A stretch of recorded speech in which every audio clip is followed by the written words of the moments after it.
Well, if you want me to do the breakdown, it's gonna be like 2.5 minutes because they're there. Kid, they leave. Kid, I'll fill it. kid stays for the week. There it is. There is a lot in this movie, which I like. Yeah, there's a lot of little things here and there. Like, I think a lot of like modern movies, they're just so Linear. maybe jam packed with just stuff that movies just cut to important scenes.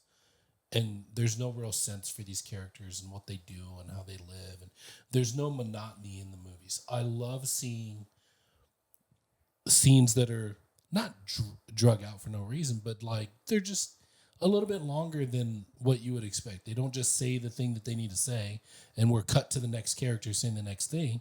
Like, hey, we spend some time with them just seeing what they're doing. And I love that. And I wish more movies did that. Yeah. You hear that? Barbie movie and Everything Everywhere All at Once. Jarvis wants you to just exist. Those are very good scripts, and I've got no qualms with them. I'm letting it linger today. That's a good song, by the way. You like the Cranberries? I like eating cranberries. Okay. So Jarvis, I'll get into it since you don't want to. I mean, I'll do my part. I play my part well. I'm comfortable with it. Okay. So Did you rewatch it? no, not this year. We watched it last year. But you've seen it, I'm sure. At least twice. Oh, okay. At least twice. Two times going on 1 billion.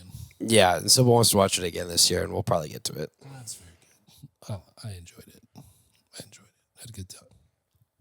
So we opened up. There's a bunch of kids running around this very, very nice house, and everyone's getting ready to leave on a trip to Paris. Yeah. For like a week for Christmas. Completely funded by the McAllisters. Yeah.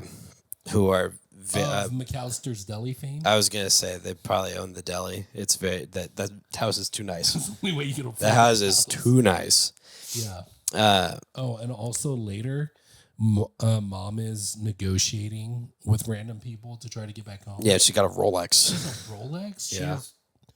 I'm like, come on, this is not upper middle class. No, they're upper class for sure. Oh, upper class for sure. For sure. Yeah, probably making like $80,000 a year. Back then. Sheesh. Class warfare. We love it. So yeah, they're all getting ready. Most of them are picking on Kevin, even though Kevin's really not doing anything. He's just existing. He's just got that kind of face, I guess. Yeah. You know what I mean? He's just small. Yeah. He's the youngest. And a pizza gets delivered in the midst of all the things going. Yeah, 12 pizzas get delivered in the midst of everything, and the police officer shows up like at the same time to be like, "Hey, just telling everyone to be safe this holiday season." And which is the first red flag because I've never seen a cop ever preemptively protect or like prepare for anything. Yeah. They're generally here to react, not prepare. Yeah, react is a good word for what they do. Yeah, which is no fault of them; it's fault of the system. That's what they're Sometimes trained it's the to fault do. of certain individuals, but yes. Yeah, but in this case, it's not even really a cop. So there's the first felony charge. Yeah, put the felony counter up. Yeah. Put a felony counter up. Keep in the comments for the people watching. How many felonies were committed in Home Alone? I bet you somebody has. Double digits, I'm sure. Dude, I'm sure Kevin McAllister owns most of them. Yeah, for sure. There's an entrapment rule in Texas. Oh yeah, I know. Because of this movie, it's kind of funny. Because of this movie? Yeah, because of this movie. Oh man. People like I knew about the law. The police had to be like, "Hey, you can't set traps in your house in case somebody breaks in." It's like, fuck you. Yeah, I can. They're breaking in. I'll put a diamond right in the window and then have fly swatter smack them straight in the mouth. I'll do it. Just a trap door that leads to a crocodile infested pool. Yeah, because I have crocodile pit money. to McAllisters keep my. probably They do. probably do for sure. And the family is talking to the police officers like, we're not even going to be here. We're not worried about it. Don't sweat it. Which was They were obviously the very right move. forthcoming. Yeah. with their plans with this complete stranger. Yeah. Very The trusting people. the, McAllisters. Kevin locks eyes with the creepy neighbor that they think killed his own family. It's just a neighborhood myth. And then at some point, his mom's like yelling at him, talking about how he needs to be a better kid and get ready to leave. And Kevin says that he wishes his family would just go away. Well, there was an issue with the pizzas. They ordered a cheese pizza at one of the 12 cheese pizzas for basic kid taste buds. 'Cause Yeah. they only like cheese pizzas. Yeah, because pepperoni's a little too much of a flavor profile. Too much flavor for a kid. So Kevin McAllister's pizza gets eaten by Buzz, the big old jerk. That jerk. He ate all his pizza and rubbed it in his face, and said something to the effect of, "Oh, if you want some, we're gonna have to throw it up. You want to get a plate so I can get your pizza for you." And Kevin is Classic kid shit. yeah, and he's rightfully upset. I mean, I'd be pretty mad if I was preparing all evening, getting excited for a pizza dinner, and found out that my specific pizza for my specific taste buds was consumed maliciously and waved in my face as a ha ha ha gotcha. I'd be pretty mad. Yeah. So Kevin, I agree. Buzz is much bigger, but he, lunges at him and knocks over a bunch of soda and ruins the dinner, and people are mad, and everybody's looking at Kevin, and mom says, "Hey, that's enough. Get out," she says, and she banishes him to the Shadow attic. Realm. Yeah, to the Shadow Realm with her Millennium Puzzle. No, she sends him to the attic, and because he's been a bad boy, and Kevin's like, "It's not fair. I'm not wrong. My pizza got ate, and then I got made fun of for it. Yeah. Why does everybody hate me? I hate all y'all. I wish you would all disappear." See, we're filling like that. time already. Yeah, there we go. So he wakes up and his family's gone. They all woke up late, and so they were rushing to get to the airport and asked multiple tired people multiple times to make sure that everybody was accounted for, and they thought that they were. And then they get to the airport and they get on the plane. They're all going to Paris, and who gets left behind but poor Kevin McAllister, all by himself. Because he was stuck in the Shadow Realm. He was stuck in the Shadow Realm. Nobody checked the Shadow Realm for Kevin. Yeah. So he wakes up and he looks around. Nobody's there. Quiet house. Very quiet house. And he notices everybody's gone. Car's gone. Everything like, it just disappeared. And he goes, He immediately panics. Yeah. Freaks out. And He goes, calls his mom. I made my family disappear. Oh, no. He's actually very happy about it. I made my He's like, family disappear. Christmas wish came true. And so he takes up the stead of now owning this very nice house, and is taking care of himself. Goes to the store, gets groceries throughout all this, whatever. Nice little bit about a toothbrush and whether it's approved by the Yeah, American Dental he's Association. trying. He's like legitimately just trying to take care of himself. Gets cash for the groceries. Prices everything out. Sees the scary neighbor guy and freaks out, and that leads to a fun little chase through the ice rink and through the park. Mhm. He also runs off with the toothbrush, steals it basically. So felony counter. Ding. Continue. While all of this is happening, we get introduced to the wet bandits who are just stealing things from people's houses while they're on Christmas vacation.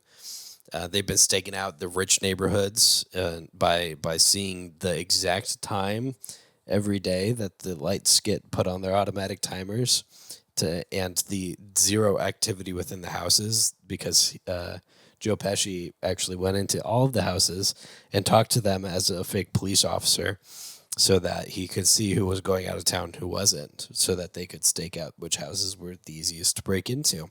The McAllister's houses house was one of those that they picked.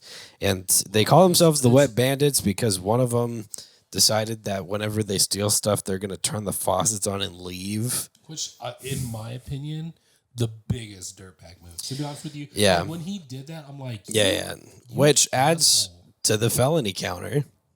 Is it? Yeah, it's property damage. And like bad property damage too. You could argue that he's helping the homeowners by making sure that their water's running so their pipes don't freeze. Yeah, you could also argue that he's just being an asshole. You could also argue that he's a home intruder that broke into their homes. Yeah. But everybody knows if you're gonna break into a place, like at least don't break stuff. You know, it's make it easy. Yeah, but to be honest with you, when I saw he did that, I was like, "You are gonna run up the water bill, you jerk! You're gonna flood the floor. That's how you know you're getting old." Yeah, that too. Well, yeah. I mean, assuming that, dude, water damage ain't no joke. It's that stuff's hard to fix. Yeah. True. They probably did more in water damage than they stole from most of those houses. Those wet bandits. This is how you know you're getting old. Yeah. You start to care about the water bill. Hi, puppy. Welcome back. We're just now about in the middle of the movie where the wet bandits go to break into the McAllister's house. And they try to sneak in through the back door the first time where Kevin's watching a movie. Hold on. Time to fill some minutes. Time to fill some minutes. Go ahead, Jarvis. So, actually, the bandits run into Kevin a few times. Kevin gets wind that they're up to no good because he almost gets hit by their van, and he notices Joe Pesci's gold tooth from when he was pretending to be an officer. And this kid is too smart for his own good. He really is. So he realizes something's afoot. And the first time that they try to go and hit the house, he has music playing and he's created these mannequins that move and create shadows in the window. Very elaborate. Just so that they're afraid of trying to break into a house with people. So he's already got his first, like, I don't know, I guess this kid's like got an engineering degree because he just creates everything. He's like Tony Stark, except he didn't build it in a cave. He built it he built it in his room. in a miniature mansion. Yeah, a McMansion. Yeah. So but yeah, so he's smart, he's onto them. And he already has created his first trap for them. Yeah, just to pretend that hey, look, there are people here. I'm not alone. I'm not home alone. Title of the movie, but he is. And so yeah, that happened. And then they realize, they get onto him. Oh, he is actually alone. Yeah, so Joe Pesci, they're trying to leave, and Joe Pesci goes, "No, we're not going to get bested by some kid. He's just a kid.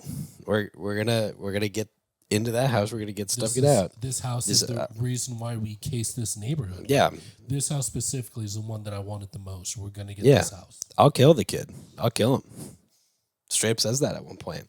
So Kevin puts a bunch of traps together, devious traps, like actual murderous weapon traps, like a blowtorch, using a hairdryer and something else, and a literal homemade flamethrower. Oiled the stairs and put nails on him. Oh, yeah, rusty nails. The shoe trap with the glue so that he'd be barefoot. Plus he tarred and feathered him. Yeah. With the hot tar. Yeah. And feathers from the pillows. He dropped an iron that was on one of the guy's faces. Mm-hmm. Yeah, like actual legitimate murderous intent. I'm sure they both got concussions from the paint cans on the stairwell. Yeah. They're heavy. And dude, there should be like a fall counter. I wonder how many times they fell. Because the first time it was outside at the back door, I think, when he was trying to go in. Mm-hmm. It just slips. Maybe it was the front door. But because of the ice. But I mean, they slip on some cars that he puts on the floor. Yeah. So he's devious. Lots He's of okay. traps. At some point, they're on the airplane. The family's on the airplane, and mom goes to check in on all the kids because it's finally time to chill out. They're like halfway to Paris. They're on their connecting flight or whatever. Yeah, and the parents are in first class and the kids are in coach. Yeah, and they go to the back, and mom realizes Kevin's not there, and dad goes, "Kevin's there." Like everybody said, Kevin's there. Kevin's there. So, but I haven't seen Kevin. Kevin's not there. I have to go look. Kevin is not there, Millie. Kevin is not there. Kevin is at home, which alone. By the way, and so now mom has to start her round trip back to where do they live? Chicago. It's not going well because it's like Christmas Eve that this is happening. Yeah, I mean, flights are literally the worst time of year to travel. Yeah, like absolute worst time. There's no space.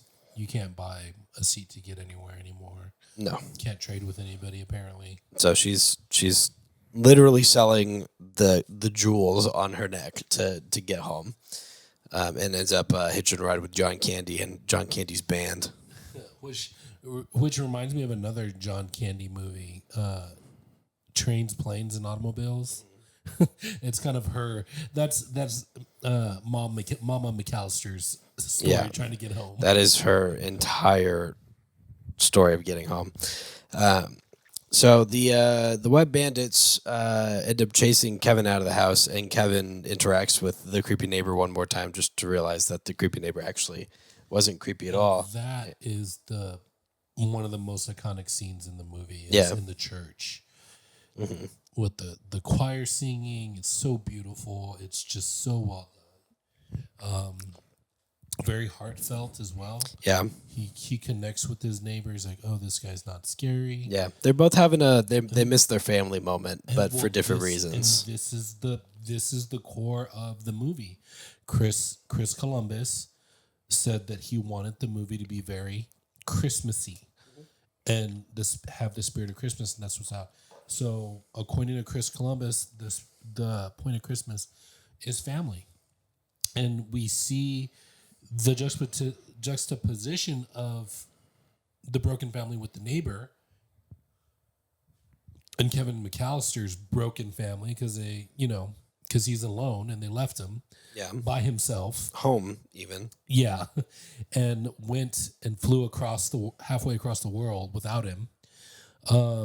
But it's about family. And Kevin McAllister's realizing, actually, my family's not so bad and I miss them and I wish that they were around because I'm getting attacked by strangers.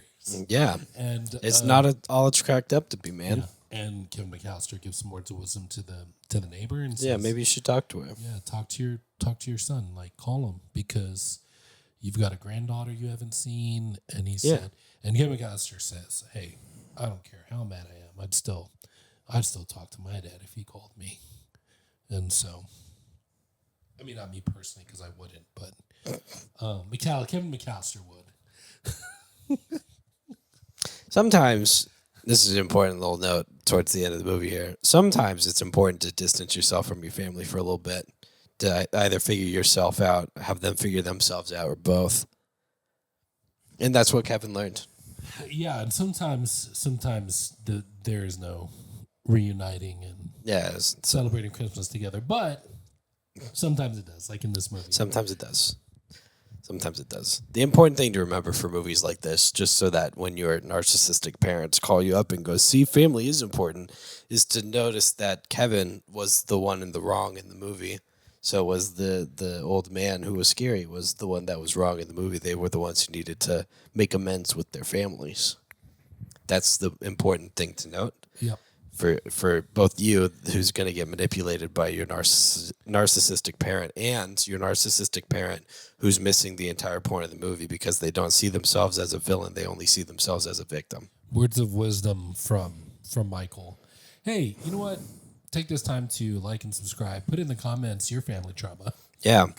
And then the next morning, definitely put, I just caught that. Definitely put your family trauma in the comments. We do want to hear it.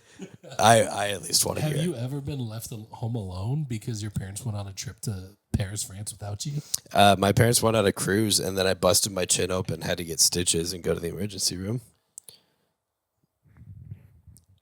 My mom kicked me out when I was like 6 years old, and I had to put all my clothes in a trash bag, and I sat on the neighbor's porch.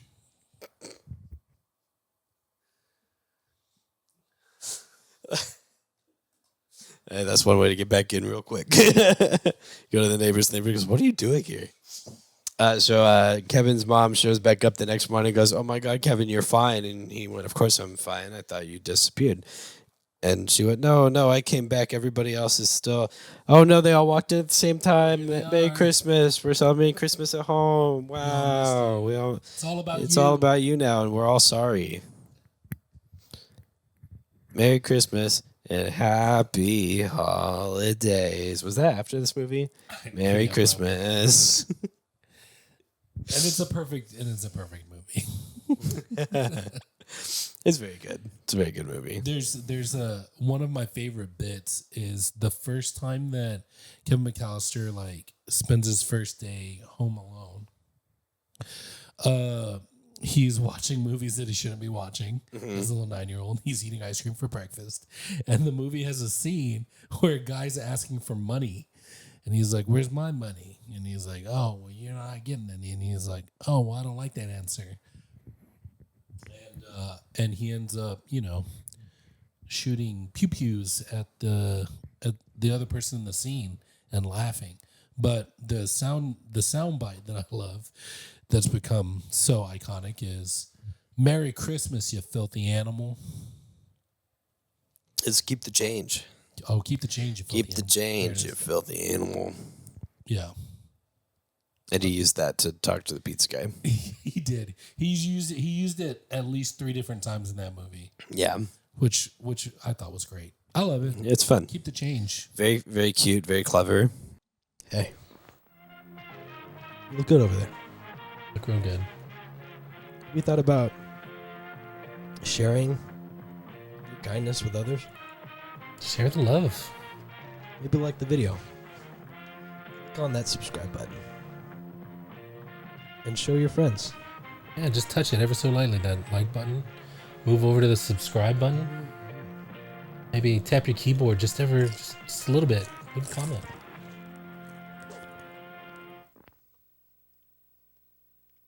Bye. That's it.